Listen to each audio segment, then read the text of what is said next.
En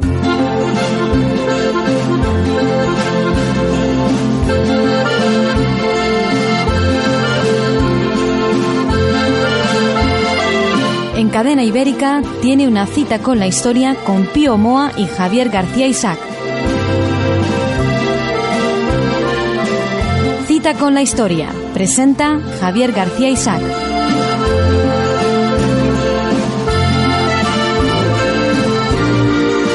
Pues muy buenas tardes, una semana más en Cita con la Historia, en Cita con Don Pío Moa. Hoy vamos a tratar el tema de la izquierda y la cultura. Don Pío, muy buenas tardes. Hola, buenas tardes. ¿Qué tal estamos? Bien, Tenemos... quiero decir así que hoy, precisamente, este domingo, a partir de las 6 o 6:30, firmo en la Feria del Libro. En la Feria del Libro. En la Feria del Libro. ¿En qué caseta? En la 345, que está en la entrada de la calle Alcalá. Vale, en la caseta 345 en la Feria del Libro. Sí, hoy de 7 a 9. Lo digo porque es fácil vale. Perderse, porque hay un largo trecho sin caseta. Sin anunciar. Vale, pues en la caseta 345. El otro día, felicidades, me han dicho que se agotó todo. Sí, se agotó en 1 hora y media. Bueno. hay que ser previsores, hay que ser sin editorial. Efectivamente. Que lleve mal libro. Bueno, hoy vamos a hablar de la izquierda y la cultura, pero antes, recordad, Pío Moa esta tarde en la caseta 345 de la Feria del Libro en el Retiro. Eso es. La izquierda y la cultura, pero antes yo creo que tenemos una editorial, don Pío. Sí, evidentemente, y también una pequeña efemérides que tiene interés. Muy bien. El enfoque más frecuente todavía hoy en España sobre la guerra civil, sean cuales sean sus detalles, es que consistió en una sublevación que triunfó de las castas reaccionarias o de los fascistas, según se quiera llamar, contra la democracia republicana. Esta es la línea explicativa que subyace a los trabajos de Preston, Juliá y tantísimos otros, ¿no? Y en verdad ha sido la predominante en los últimos 40 años dentro y fuera de España. Pues bien, para entender la radical falacia de tal enfoque, solo es preciso repasar los componentes del bando vencido, agrupados de hecho de derecho en el Frente Popular. Eran stalinistas, marxistas revolucionarios del PSOE, anarquistas, separatistas racistas, tanto vascos como catalanes, y golpistas como Azaña. El golpismo de Azaña lo utilizan muchos utilizan como coartada a Azaña, como un republicano y demócrata, ¿no?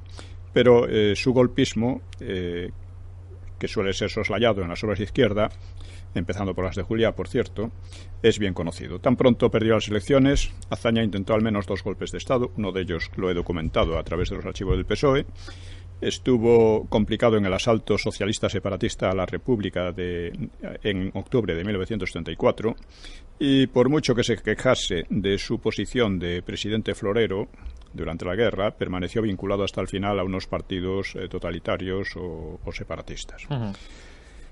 Claro está que los sublevados tampoco eran demócratas, de lo cual solo cabe deducir, de entrada, que la democracia no desempeñó ningún papel en aquella contienda, por lo que explicarla como suelen hacerlo las angostas y predecibles monografías de que hablaba Stanley Payne, y que hoy son las habituales, significa construir sobre la nada, significa construir ficciones particulares sobre una ficción fundamentadora. Eran otros los problemas que causaron el choque armado y otras las causas defendidas por unos y por otros, aunque utilizasen sobre todo la izquierda, el argumento democrático, pero ficticiamente, ¿no? Una historia planteada sobre la falacia que hoy es más común solo puede dar lugar a una colección de absurdos, como ha ocurrido con el marxismo, una ideología que por lo demás entra en la composición de la mayoría de estos puntos de vista. Así que basta, como digo, repasar la lista de partidos derrotados para comprender que las versiones que los convierten en democráticos no son simples distorsiones, son más bien puras y simples patrañas, y hasta podríamos definirlos como la gran patraña. Y basta ponerle relieve para echar por tierra ese argumento con que muchos historiadores lo justifican, ¿no?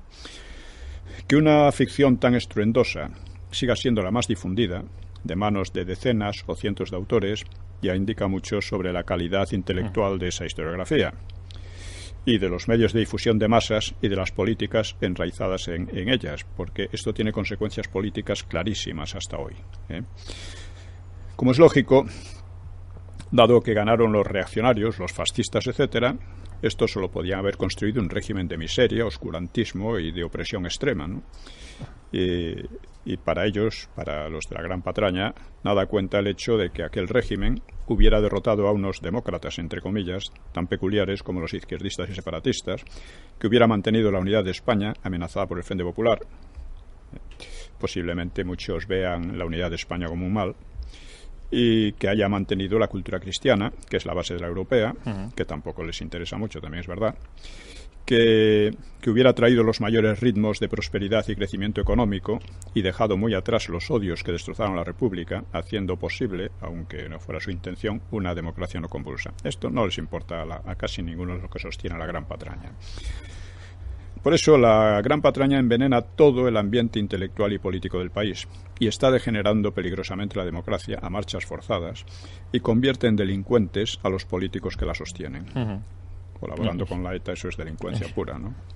Premiando sus crímenes con legalidad, etcétera. Encarcelándolos, premiándoles. Sí, bueno, de hecho, legalizar sus aparatos de políticos es premiar sus atentados y es hacer del asesinato una manera de hacer política, ¿no? Esto es pura delincuencia y lo hacen estos partidos. ¿Qué consecuencias sacar de ahí?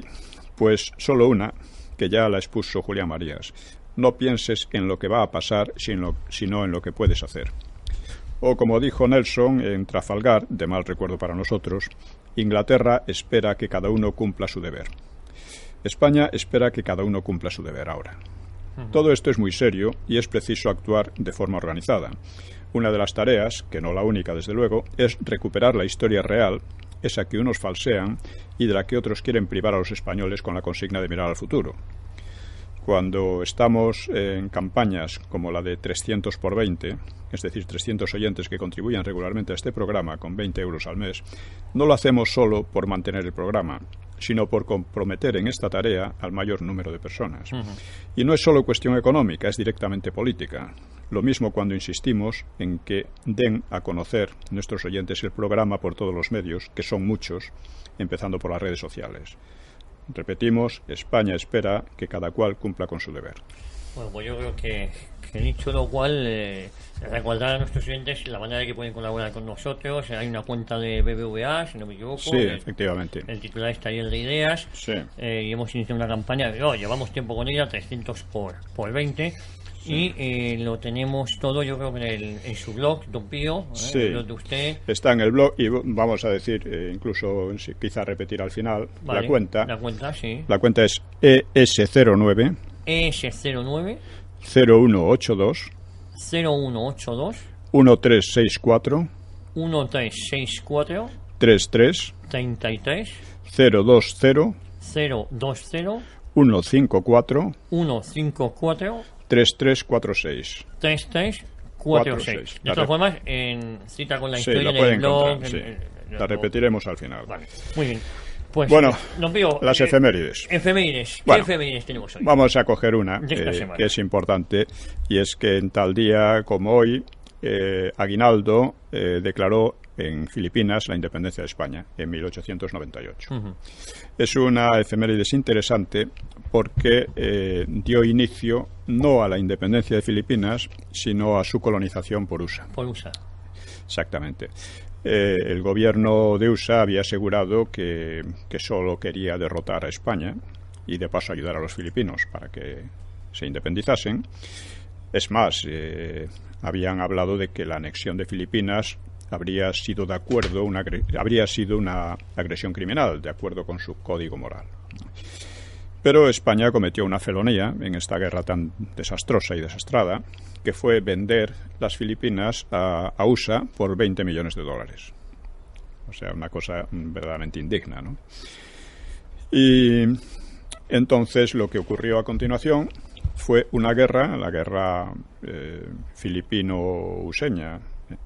Los useños se volvieron contra los filipinos, que querían la independencia y que les habían proporcionado ayuda militar e información a los otros, ¿no?, a los useños. Y como dirían los useños, es que los filipinos eran incapaces de autogobernarse. y el propio McKinley había indicado que no podían hacer, que ellos, los sureños, no podían hacer más que educarlos y cristianizarlos, a pesar de que las Filipinas ya habían sido cristianizadas por los españoles a lo largo de varios siglos, ¿no? Es el único país asiático católico, que sigue siendo católico. La guerra fue terrible. Los suseños cometieron una gran cantidad de atrocidades. Se han calculado que murió 1 millón de personas. 1 millón de personas, de filipinos, una población de 9 millones, aunque esto es muy difícil de... Pero, por ejemplo, había pues órdenes o consignas, incluso en algunos sitios, de matar a todos los mayores de 10 años. De 10 años. De 10 años. Por eso fue un verdadero genocidio. En algunos momentos se ordenó al ejército no tomar prisioneros y matar indiscriminadamente. Hubo quema de aldeas, las torturas y las violaciones fueron muy abundantes y bueno, esto provocó una gran indignación también en la propia USA y con denuncias por la quema de iglesias, la profanación de cementerios, la ejecución de prisioneros, etcétera, ¿no? Y esto fue una guerra, la del 98, que terminó muy mal para España, de manera un tanto vergonzosa, y que tuvo consecuencias como esta que hemos expuesto. Pues tremendo, un día como hoy se produjo. Un día como hoy. No la independencia de Filipinas, sino la dependencia. La declaración. Por cierto, que este Aguinaldo, que era un rebelde contra España, claro, del Katipunan, luego durante la Segunda Guerra Mundial, pues se alió con los japoneses. Pues parece un nacionalista japonés, filipino. Sí, salió con el invasor. Pero en fin, tenía ese resentimiento bastante lógico contra Estados Unidos. Sí. Sí. Claro, eso también era lógico. Era lógico. La izquierda y la cultura. Siempre nos ha parecido, sobre todo en España, que la cultura ha sido propiedad de la izquierda. Sí, en parte también porque es verdad que la derecha le prestó muy poca atención. Claro. O sea, es curioso que en el siglo XVI España era uno de los países con más escuelas latinas y instituciones de enseñanza superior de Europa, o la que más. Y en cambio, a partir de mediados del XVII empezó a descender y en el XIX fue un desastre total, ¿no? Y sin embargo... Luego también en la Restauración, uno de sus fallos fue que prestó poca atención a la enseñanza, de tal manera que había una gran cantidad de analfabetos, muy superior a la que era normal en la Europa occidental, ¿no? Bien, sin embargo, a pesar de todo, se avanzaba. O sea, no era todo negativo, ni todo desdeñable, ni mucho menos. Hubo iniciativas desde la derecha muy, muy interesantes. Se habla siempre de la institución libre de enseñanza, pero también la Iglesia desarrolló instituciones intelectuales de primera clase. Y llegamos a la República, y es entonces cuando se crea el gran mito de la República, que por fin se preocupa de la cultura, de la enseñanza, etcétera, ¿no? Voy a poner dos ejemplos de cómo se ha creado este mito. Hay un historiador que tiene bastante prestigio, aunque escribe una historia de España muy peculiar, que se llama Bartolomé Ben Nassar, y describe así la República. Dice: fue una época de florecimiento cultural asombroso. Desearemos conservar esa imagen brillante, eclosión de una pléyade de escritores de gran talento, de creadores originales, de pintores, escultores y músicos, una universidad dotada de maestros prestigiosos, el lanzamiento de una política de instrucción pública finalmente digna del país. Es decir, por fin España salía del analfabetismo, del oscurantismo religioso y de la ignorancia generalizada causadas por la incuria derechista.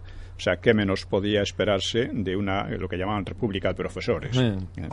Claro que tales ditirambos armonizan mal con sucesos como las quemas de templos, de bibliotecas y centros de enseñanza. Y también con la historia anterior, pues crea la impresión, siempre buscada por la propaganda izquierdista, de que antes de llegar las izquierdas al poder, nadie había hecho nada positivo en el país, o al menos nada digno de reseñarse con alguna extensión. Pero en realidad no hubo tal eclosión de autores, de universitarios, etcétera, ¿no? Sino que simplemente la República continuó un renacer cultural que provenía de la Restauración y que los apologistas del nuevo régimen han adjudicado a este tan exclusiva como gratuitamente. Desde la generación del 98, la del 14, la del 27. La del 27 es precisamente la generación de la dictadura de Primo de Rivera, etcétera, ¿no? Así que en la República, sin mérito alguno por parte de la República, coincidieron en plena actividad esas generaciones. Y probablemente la producción literaria bajo la dictadura fuese superior a la de los años 30. Esto se podía ver, pero vamos, en todo caso no fue inferior. Y quizá la mayoría de los intelectuales se identificó al principio con la República, o por lo menos no le fue hostil, pero los más significativos de ellos, empezando por los padres espirituales de la República, Pronto, Ortega, Marañón, Ayala, Pérez de Ayala, enseguida empezaron a decepcionarse y terminarían lanzando los peores de nuestros contra los padres políticos. Quiero decir, contra los políticos, ideólogos, sí. Y en cuanto a la universidad, sufrió un proceso de radicalización política que se fue degradando rápidamente. Otro ejemplo es el de Antoni Víbor. Dice Víbor: otra medida que no podía esperar más era la referente a la educación primaria, porque el analfabetismo rondaba todavía el 45% de la población. Era necesario construir 27.000 escuelas. Por un decreto del 23 de junio, el gobierno provisional creaba 7.000 nuevas plazas de maestro, incrementando sus sueldos. Asimismo, se ordenaba la construcción inmediata de 7.000 nuevas escuelas. Se suprimía la obligatoriedad de la enseñanza de la religión en las escuelas públicas y se establecía la coeducación en la enseñanza secundaria. Un mes antes, el 29 de mayo, se había creado el Patronato de las Misiones Pedagógicas, que, presidido por Manuel de Cosío, debía llevar la educación y la cultura a todas las zonas rurales de España. Esto es lo que dice Antoni Víbor, que da la impresión, además, de que da datos muy consistentes, ¿no? Sí. Y así que concluye Víbor con un párrafo donde no se sabe si brilla más la mala intención o la tontería, ¿no? Dice: la rapidez y contundencia de estas medidas explicó mejor que cualquier discurso o manifiesto lo que las viejas clases dirigentes del país podían esperar de los nuevos gobernantes. Su reacción fue inmediata. Había que acabar enseguida, por cualquier medio, con el régimen recién nacido antes de que fuera demasiado tarde. Esto se lo inventa el señor Víbor, ¿no? Así que, según él, las viejas clases temían ante todo la cultura y la enseñanza popular. Bien, ¿qué cultura era esta de los nuevos? Que era la cultura de los incendiarios, quizá. Y para dar alguna verosimilitud a la tergiversación, señala: tan solo 2 meses y medio después de ser proclamada la República, Manuel Azaña escribió en su diario: me informan de que un capitán de artillería aún le han propuesto que ingrese en una organización dirigida por Barrera, Orgaz y no sé qué otro general para derribar la República. Claro que antes había ocurrido la quema de conventos y hace falta mucho retorcimiento y falta de rigor para cifrar a las viejas clases en Barrera, Orgaz y no sé qué otro general. Por algo han prodigado Santos Juliá o los progres del suplemento literario del ABC sus alabanzas a Víbor. Bien, por suerte, efectivamente, así es como se monta el mito, se apoyan unos a otros, se repiten, etcétera, ¿no? Por suerte hay historiadores mucho más fiables y documentados. Sabemos que una de las grandes lagunas de la Restauración, como dijimos al principio, fue la enseñanza pública, pero ni tanto ni tan calvo. Como señala Stanley Payne en La primera democracia española, dice: de ser tal vez el país con mayor densidad de escuelas latinas e instituciones de enseñanza superior en la Europa de 1600, España había descendido en menos de un siglo a un nivel de abandono educativo y a mediados del XIX tenía, junto con Portugal, la población más analfabeta de Europa Occidental. Después, dice, el progreso fue lento, aunque relativamente firme. Ya hemos visto cómo la escolarización y la extensión de la enseñanza superior se habían extendido notablemente durante la dictadura de Primo de Rivera. Esto lo hemos visto en algún otro programa, ¿no? Víctor García Hoz, en La educación en la España del siglo XX, citado por Payne, en 1930, vísperas de la República, señala que el analfabetismo había descendido a un 25,9%, o sea, un 26%, y no el 45%, como decían estos señores, ¿no? Sin duda, Una de las mejores intenciones e iniciativas republicanas, y la mejor enfocada en principio, consistió en acelerar el ritmo de construcción de escuelas, hasta 7.000 por año, para escolarizar en plazo breve al 1.000.000 de niños aproximadamente falto de aulas. En ese momento, se suele olvidar, claro, que el gobierno provisional republicano estaba presidido por el derechista Alcalá Zamora y bastante influido por Maura, que los dos estaban empeñados en mantener el nuevo régimen dentro de un cierto equilibrio político e ideológico. Pero con la buena intención y la iniciativa iba a ocurrir lo mismo que con otras reformas bien concebidas, como la del ejército, pero su realización, a causa del sectarismo dominante, pues las llevaría a un auténtico disparate. Los recursos dedicados a la enseñanza, aunque superiores a los de la monarquía, no tuvieron nada de espectaculares. Oscilaron entre el 5,7 y el 7,08 de los presupuestos estatales, con sus máximos en 1934 y 1935, es decir, sus máximos durante el bienio derechista, que ellos llaman el bienio negro. Tales que ese bienio quizás sea el más próspero de toda la República, más ¿no? próspero, el que más atención hubo a la enseñanza, etcétera, ¿no? Los medios que fueron... O sea, esta proporción de los presupuestos era de todas maneras muy baja en relación con el resto de Europa, ¿no? Y fueron aplicados además con una planificación deficiente, así que no podían dar muchos frutos. El izquierdista Marcelino Domingo, que fue el ministro de Instrucción Pública al principio, diría que en el bienio hazañista, del 31 al 33, se construyeron casi 13.000 escuelas y tan solo 3.400 en el bienio derechista. Pero no es así. Es una vez más, son las cifras de propaganda, ¿no? Como observa Payne, estas cifras engañan. Un estudio más minucioso revela que durante el periodo republicano entero se construyeron menos de 10.000 nuevas escuelas. Y lo que se pretendía a veces oficialmente como escuelas parece referirse de hecho a plazas de maestro, que al parecer habían aumentado en unos 14.000. Y de esas 10.000 correspondieron tantas al bienio derechista como al contrario. Es decir, que fueron aproximadamente 5.000 en cada bienio. Las mismas restricciones económicas afectaron a las misiones pedagógicas y otros experimentos más o menos estimables. Y si le parece, don Pío, vamos a cortar aquí. Bien. Hacemos la primera pausa publicitaria y volvemos de inmediato. Pues ya estamos de vuelta en Cita con la Historia, Cita con don Pío Moa, y estábamos hablando de la izquierda y la cultura. Y usted nos está dando cifras como por parte de la izquierda se habían hinchado cifras de escuelas, y no corresponden con eran cifras propagandísticas, ¿no? Pero es que además, claro, se olvida que estas cifras tan inferiores a las de la propaganda progresista, una propaganda que irritaba muchísimo a Gregorio Marañón por sus exageraciones y falsedades, ¿no?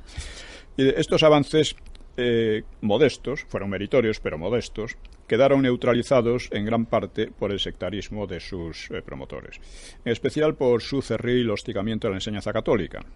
Según cifras del Ministerio, abarcaba a 350.000 alumnos de enseñanza primaria y a 17.000 de secundaria, aunque las cifras reales eran seguramente mucho más elevadas. Eran las cifras del Ministerio. Por intervención directa de Azaña, la enseñanza católica fue prohibida en la Constitución. Es algo que una Constitución democrática no puede hacer. No puede hacer, sí. Las órdenes religiosas perdían el derecho a enseñar y a cualquier actividad económica, incluso a la beneficencia. Esta medida, que siempre muy disculpada por la historiografía progresista, formaba parte del programa de demoliciones anunciado por el mismo Azaña en 1930 y condensa la agresiva demagogia por la que se despeñaba el nuevo régimen, creándose enemigos innecesarios, porque la derecha no hizo ninguna oposición a la llegada a la República en contra de lo que viene a decir esta gente, ¿no? Esta medida atacaba, por una parte, las libertades, reducía al clero a una ciudadanía de segunda, privándole de una serie de derechos normales en cualquier democracia, y condenándola prácticamente a la indigencia. Y por otra parte, atentaba de modo muy fundamental contra la cultura, porque clausuraba centros de enseñanza muy variados, porque muchos de ellos, además, con un prestigio labrado durante generaciones, centros como la Universidad de Deusto, donde, casualmente, funcionaba la única institución superior parecida a una facultad de ciencias económicas. Era la única en España. Y se considera que debe ser cerrada. Sí, la cerraron. Cundió así, bueno, cerraron también observatorios astronómicos, todo lo que fuera de los jesuitas, ¿no? Cundió asimismo la politización de los maestros. Esto es otro aspecto importante. Los maestros eran generalmente improvisados sobre la marcha y muy ideologizados, ¿no? Además con un sentido muy próximo a las doctrinas marxistas, ¿no? El inmenso daño que infligieron de manera tan arbitraria y tan gratuita a la cultura y a los católicos ha sido pocas veces valorado de forma adecuada. Azaña admitió en las Cortes que su propuesta constitucional atacaba la libertad de conciencia, y no solo esa, también las de asociación y expresión. Pero él lo justificó así: no me vengan a decir que esto es contrario a la libertad, porque esto es una cuestión de salud pública. Eso de Azaña, que era el moderado, ¿no? A su juicio, la República debía defenderse sin miramientos de una iglesia que había llamado, incluyendo al cardenal Segura, había llamado a acatar la República y había replicado casi mansamente al continuo hostigamiento que sufría desde la quema de los conventos. La provocación retrata a aquellos políticos, y Azaña pronto comprobaría que tenía a su izquierda enemigos mucho más violentos, sobre todo los anarquistas, que organizaron varias insurrecciones contra él. Durante la guerra, Azaña intentó justificar su actitud con estas pasmosas palabras: a lo que me opongo es a que los religiosos enseñen a los seglares filosofía, derecho, historia, ciencias. Sobre eso tengo una experiencia personal más valiosa que todos los tratados de filosofía política. O sea, que usase el poder para cerrar indiscriminadamente centros de enseñanza, algunos de gran soledad y prestigio, simplemente por una experiencia personal, por su experiencia particular, y que concediera a esa experiencia más valor que a todos los tratados de filosofía política, ya es una declaración explícita de despotismo, ¿no?, de tiranía. Para captar la situación actual debemos advertir, actual quiero decir, la de la época, debemos advertir que Azaña era sin duda el líder de izquierda más inteligente y mejor preparado, lo cual nos da una idea de cómo eran los otros, a los cuales, por cierto, describe Azaña de una manera sumamente sarcástica, sí, ¿no?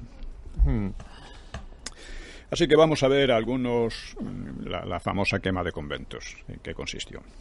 Claro, que eso fue otra de las cosas, ¿no? Eso fue apenas empezada la República, prácticamente inaugurándola, pues fue la llamada quema de conventos. Fue el 11 de mayo, antes de un mes desde la ocupación del poder por los republicanos, pues las turbas izquierdistas comenzaron en Madrid una oleada de incendios de edificios religiosos, después de un frustrado intento de asaltar el diario monárquico ABC. La agresión comenzó típicamente fabricando un incidente por la supuesta emisión de la marcha real desde un piso de monárquicos, algo que era perfectamente legítimo, si es que realmente ocurrió. Sí, ilegal, vamos. Claro, completamente legal. En una democracia, en otro régimen no. Y difundiendo bulos sobre el imaginario asesinato de un trabajador por el marqués de Luca de Tena. Estos métodos ya fueron utilizados tradicionalmente por la izquierda en el siglo XIX, ¿no? Por ejemplo, cuando provocaron matanzas de frailes asegurando que envenenaban las fuentes públicas. Sí, ese es otro bulo, ¿no? Es otro bulo. En el 36 también hubo el bulo de los caramelos envenenados, que las monjas repartían caramelos envenenados a los niños, cosas así, para animar a la gente a asesinarlos. Esto ha sido típico, por desgracia, en la izquierda, y de todo indica que como el 13 de abril, o sea, cuando llegó la República, llegó al día siguiente, los incendiarios salieron del Ateneo, que se había convertido desde meses atrás en un centro de agitación republicano, con mucha influencia masónica, y los incendios cundieron los días siguientes por Andalucía y por Levante, y el balance final fue de unos 100 edificios destruidos. 100 edificios destruidos. Algo más, incluyendo iglesias, varias de gran valor histórico y artístico, centros de enseñanza como la Escuela de Artes y Oficios de la calle Areneros, donde se habían formado profesionalmente miles de trabajadores, o el Colegio de la Doctrina Cristiana de Cuatro Caminos, donde recibían enseñanza cientos de hijos de obreros, escuelas salesianas, laboratorios, etcétera. Porque generalmente la izquierda acusaba a la Iglesia de estar conchavada con los ricos, etcétera. Pero a quienes más asesinaron fue a los sacerdotes que estaban haciendo una labor social, en favor social. Precisamente. Exactamente, ¿no? Ardieron bibliotecas como la de la calle de la Flor, que una de las más importantes de España. Tenía 80.000 volúmenes, entre ellos incunables, ediciones Príncipe de Lope de Vega, Quevedo o Calderón. Y fueron quemadas. Fueron quemadas. Colecciones únicas de revistas, etcétera, ¿no?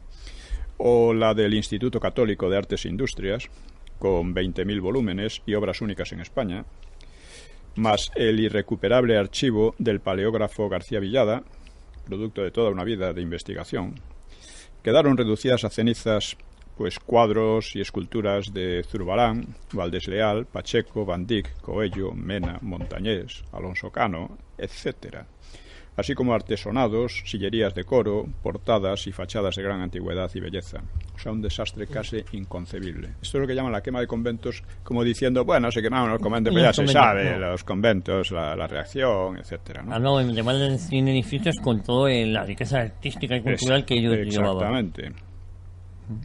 Pero lo más revelador fue y esto fue solo el comienzo, durante la guerra ya fue la hecatombe, ¿no?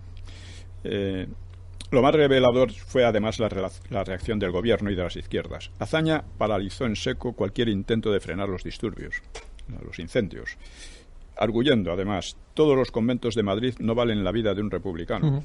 Esto lo dijo porque varios testigos lo aseveran. Sí. Las izquierdas en general lo que hicieron fue justificar las tropelías atribuyéndolas al pueblo. Siempre es el pueblo el que hace estas cosas. La masa, nos escondemos. Sí, no, el pueblo con el cual lo justifican. El pueblo siempre tiene razón. Llaman el pueblo a las pandillas de delincuentes que hicieron aquello, ¿no? Y además culpaban a las derechas por haber provocado a los trabajadores.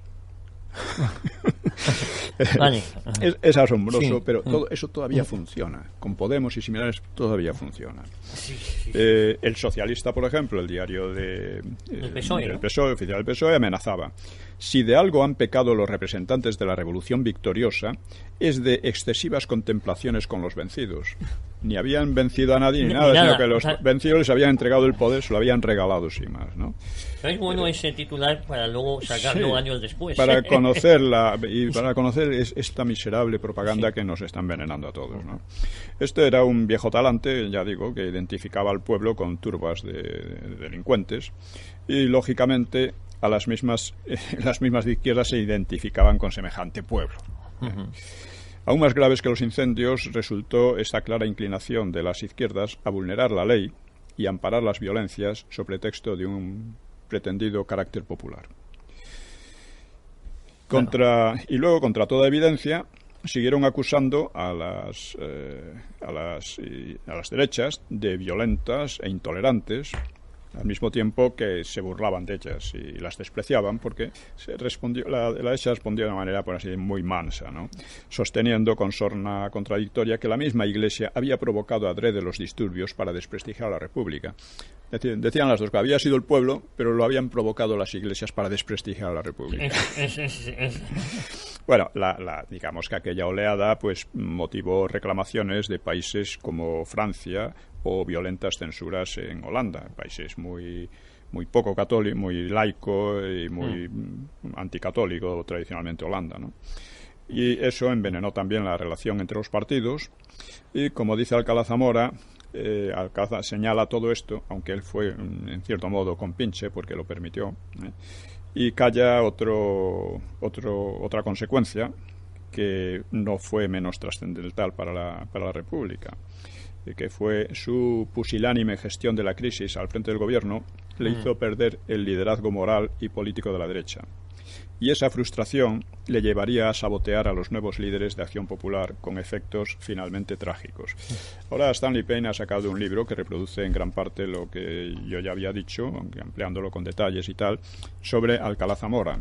Es un libro importante. Alcalá Zamora fue verdaderamente el que trajo la República, porque fue el que organizó y reunió en el Pacto de San Sebastián a los distintos grupos republicanos, que eran pocos, pequeños, y además estaban a la greña entre ellos, pero consiguió unificarlos, ¿no? Luego, este hombre, pues, después de traer a la República, trajo el Frente Popular y con él la guerra. Alcalá Zamora. Alcalá Zamora expulsó a la derecha de manera absolutamente arbitraria del poder en el 36 perdón, en el 35, y no tuvo más remedio que para escapar a la justicia, en cierto modo, porque empezó a cometer irregularidades, como prorrogar unos presupuestos que no tenía derecho a ellos, y entonces, para evitar esto, convocó elecciones, disolvió las Cortes, convocó las elecciones del Frente Popular, del 36, sí, en las cuales trató de favorecer a la izquierda, unas elecciones que luego él mismo diría que fueron unas elecciones que no eran democráticas, ¿no? Llenas de violencia, amenazas y tal, ¿no? Y pues efectivamente a él le debe el advenimiento de la Segunda República, ¿no? Y la llegada del Frente Popular. En definitiva, el Frente Popular, lo cual significaba la guerra. Bueno, nos quedan 20 minutos, 20 don minutos. Pío, si quiere, contamos aquí, hacemos un último para un publicitario y quedamos de acuerdo, la recta final. muy bien. Ya estamos de vuelta en Cita con la Historia, Cita con don Pío Moa. Nos habíamos quedado antes de escuchar la canción, La Parada, que es la canción que hoy ha traído aquí. Antes teníamos cosas que comentar todavía, ¿no? ¿Nos quedan 20 minutos? Sí, bueno, sí, claro, Sí. seguimos con la izquierda y la cultura. Sí. Bien, a lo largo de los años de la República, o sea, la quema de conventos no fue el único suceso. Por ejemplo, durante la Revolución del 34, volaron la biblioteca de la Universidad de Oviedo, una biblioteca valiosísima con obras antiguas, etcétera, ¿no? Destruyeron también, quemaron un palacio en Portugalete, que era un palacio famoso porque era un verdadero museo de pintura y una gran biblioteca. Esto entre otras cosas. Y eso, claro, me lleva a una reflexión, porque claro, usted, como sabe todo el mundo, los nazis hicieron quemas públicas de libros. Claro, eran los libros que les desagradaban. Pero la izquierda aquí quemó todo. Quemó todo. Indiscriminadamente. Claro. Bibliotecas enteras, daba igual lo que contuvieran. Y esto llegó también, esta horrible tradición, ya después de la transición, cuando llegaron los socialistas al poder, continuó de otra manera. Por ejemplo, reduciendo a pasta de papel todo el fondo de la editorial, ¿cómo se llama? La Editora Española o algo, Sí, no me acuerdo cómo se llama. Española, me parece que era. Sí, no recuerdo ahora el nombre, sí, ¿no? Sí. Pues esto... y destruyeron todo lo que había. Sí, durante la guerra redujeron a pasta de papel archivos enteros, en el archivo del Ministerio de Hacienda, por ejemplo, y cosas así. Pues auténticas barbaridades. La Editora Nacional. Editora Nacional. Eso es. Nos están apuntando, efectivamente. Y cuando llega la República, la guerra, ya la cosa ya se desmadra absolutamente, ¿no? Voy a citar un poco lo que dice Azaña sobre en fin, las obras de arte fundamentales que secuestraron en el Museo del Prado, sí, y que querían llevarlas al extranjero. De hecho, las llevaron, pero afortunadamente se recuperaron, ¿no? Estas obras, en abril y agosto del 38, fueron almacenadas muy cerca de la frontera, en grandes depósitos en los castillos de Perelada y Figueras, en las minas de talco de la Bajol o la Bajol. En el primero quedaron las principales obras del Museo del Prado, de la Academia de San Fernando, del Escorial, Palacio de Liria, etc., así como libros raros, obras de orfebrería y tapices. Los otros dos recibieron también cargamentos de tapices, cuadros, documentos históricos, manuscritos, esculturas, alhajas, billetes de banco y valores diversos. Lo almacenado en la Bajol valía, según informó Negrín a Azaña, 200 millones, o sea, más de 40.000 millones actuales de pesetas. En varios depósitos menores había guardado la Generalitat, obras de arte de Cataluña. El objetivo evidente de los políticos era llevar consigo fuera de España esas inmensas riquezas para caso de derrota. Y la derrota llegó antes de lo previsto, tras el derrumbe de la ofensiva del Ebro y la victoria franquista en Cataluña. Y son conocidos los lamentos de Azaña sobre eso. Cito a Azaña. Dice él en sus diarios: los cuadros de Perelada estaban en grave peligro de bombardeo porque en los jardines del castillo había un parque de material de guerra. El 19 de julio del 39, en el Ayuntamiento de Barcelona, sostuve una conversación algo violenta por mi parte con el ministro de Hacienda, que se llamaba Méndez Aspe. Le decía: ¿puede usted dormir teniendo esa responsabilidad? Aseguró que no dormía. Como el sujeto es morfinómano... Eso lo decía Azaña de su colega, sí. de su amigo. Como el sujeto es morfinómano, debía de vivir generalmente en una euforia provocada. Repetidamente le llamé la atención a Negrín. El Museo del Prado, le dije, es más importante para España que la República y la monarquía juntas. De la verdadera situación de todo esto no me enteré hasta que fui a residir a Perelada. Sí. Debajo de nuestro comedor estaban los Velázquez. En un edificio anejo, otro gran depósito. Cada vez que bombardeaban en las cercanías me desesperaba. Tardíamente, cuando ni Álvarez del Valle podía dudar de que los enemigos llegarían pronto a la frontera, dislocados todos los servicios, obstruidas las carreteras y bombardeadas, escasos los transportes, con el enemigo en los talones, se concertó el traslado arriesgadísimo de uno de los grandes tesoros del mundo. Algunas cajas de cuadros no pudieron utilizarse ya a la carretera, pasando de Lavallol a Francia, atravesando la montaña. O sea, tuvieron que pasar llevados en hombros por los carabineros que trabajaron con tanto tesón como si los cuadros hubieran sido suyos. Desde París les enviaron una recompensa en metálico, bueno, pero eso ya son cosas menores. El cuartel general del Ejército del Este fue a parar precisamente a Perelada.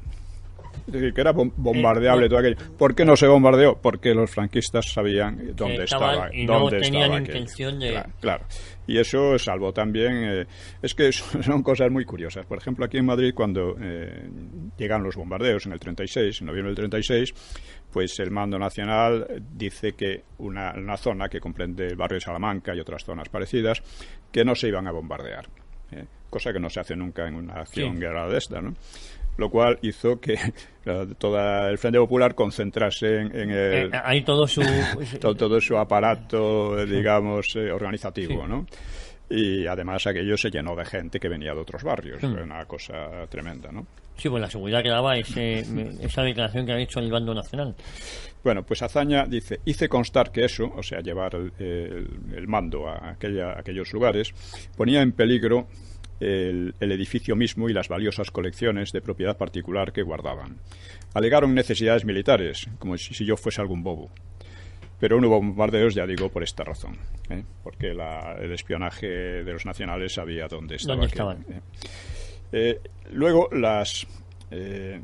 para hacernos una idea de cómo funcionaba aquello, porque el Frente Popular organizó ya desde el principio de la guerra, no cuando estaban ya medio perdidos, desde el principio, Negrín organizó el saqueo sistemático de bienes histórico-artísticos, desde las colecciones de oro y plata, de monedas de oro y plata del Museo Arqueológico, hasta 1000 cosas más, ¿no? Bueno, y la cantidad de cosas que aquí hemos comentado en algún programa que se llevaron pues a través del buque el Vita. Sí.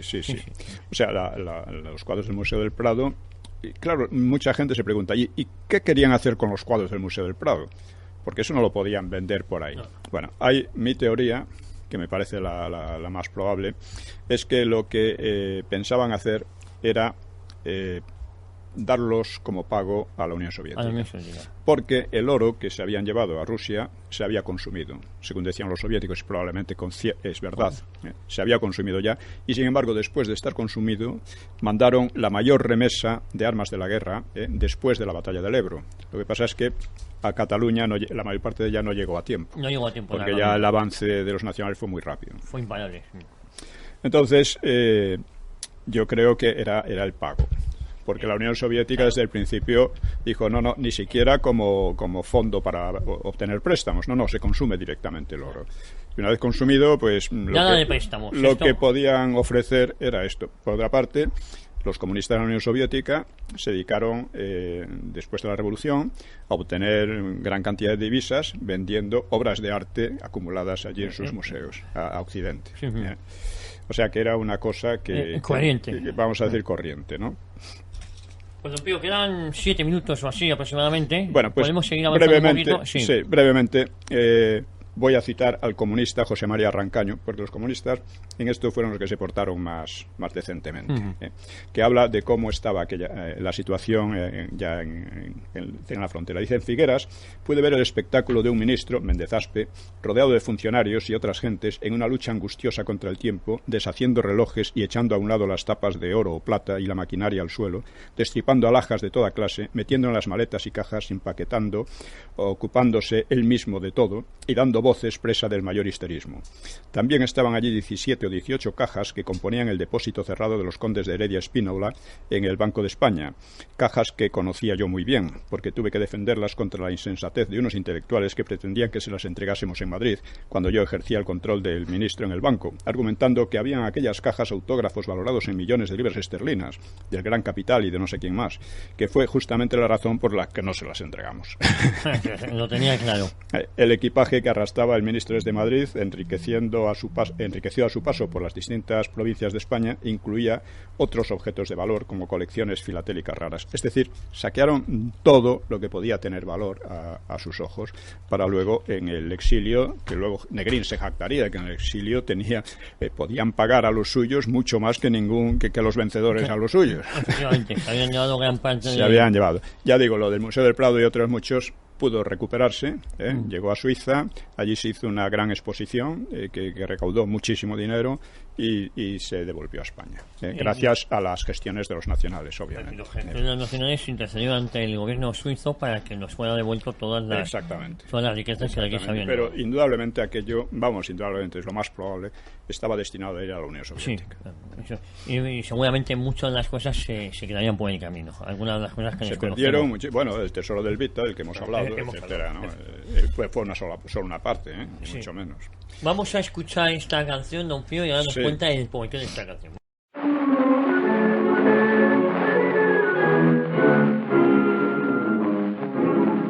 La parrala dicen que era de Mogue, otros aseguran que fue de La Parma, pero nadie supo de fijo sabe de dónde sería Trini La Parrala. La mala lengua decía que la clarita verdía siempre le daban bebiendo, pero nadie comprendía el porqué de la agonía que la estaba consumiendo. Unos decían que sí, otros decían que no, y para dar más que decir, la parrala sí cantó. Que sí, que sí, que sí, que sí, que a la parrala le gusta el vino. Que no, que no, que no, que no, ni el aguardiente ni el barranquino. Que sí, que sí, que sí, que sí, que si no bebe no puede cantar. Que no, que no, que no, que no, que solo bebe para olvidar. ¿Quién me compra este misterio? Adivina, adivinanza. ¿Por quién llora? ¿Por quién bebe? ¿Por quién sufre la parrala?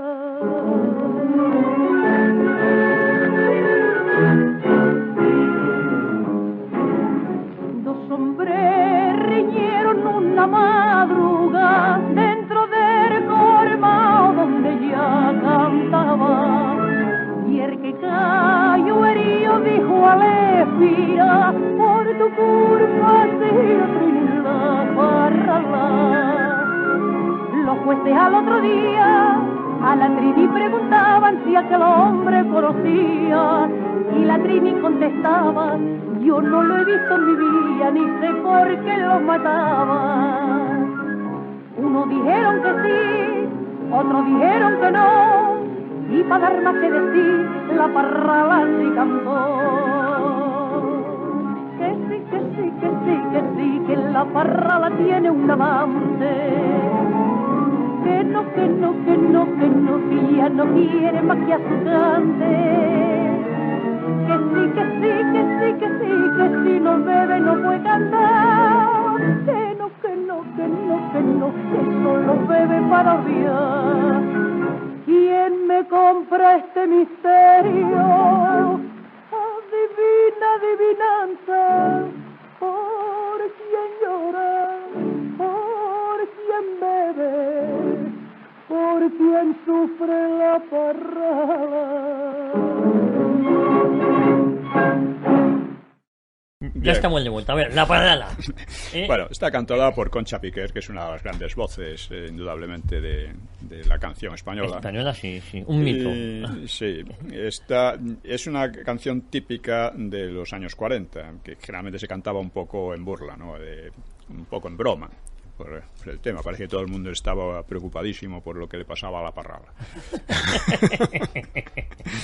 Bien, el caso es que viene al caso por dos razones. Como hemos estado viendo canciones de los años 40, que fue... Sí, hemos vuelto a los 40. Fue la época de oro de la canción española. Sí. Esto no se dice, pero es así.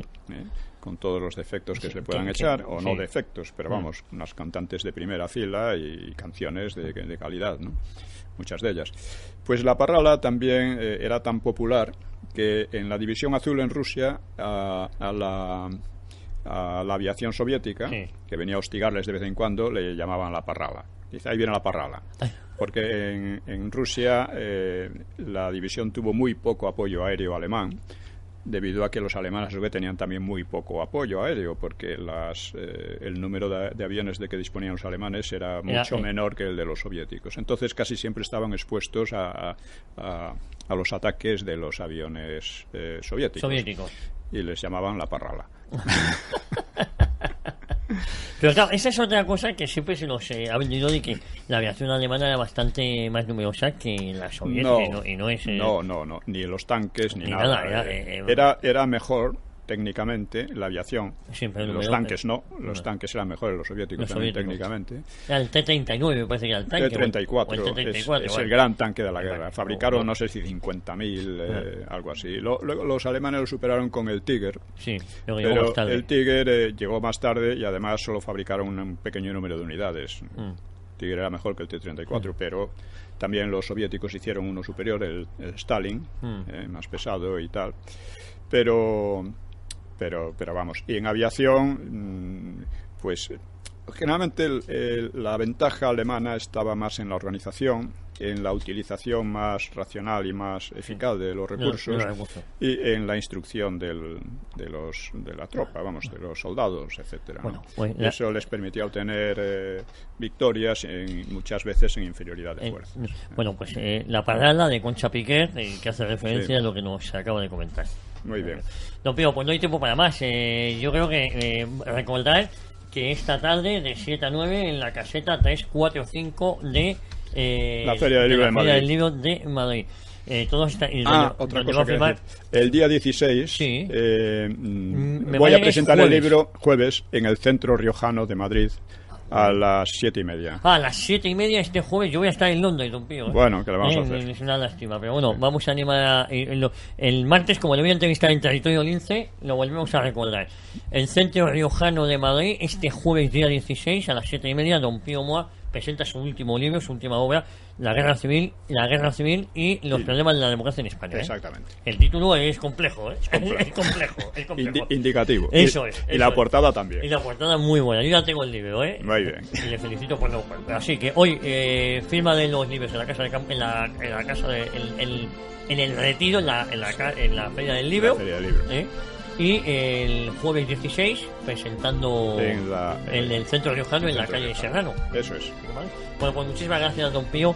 Pues quedamos para la próxima vez. La próxima semana más. Y a todos nuestros oyentes, muchísimas gracias por su fidelidad, muchísimas gracias por estar ahí.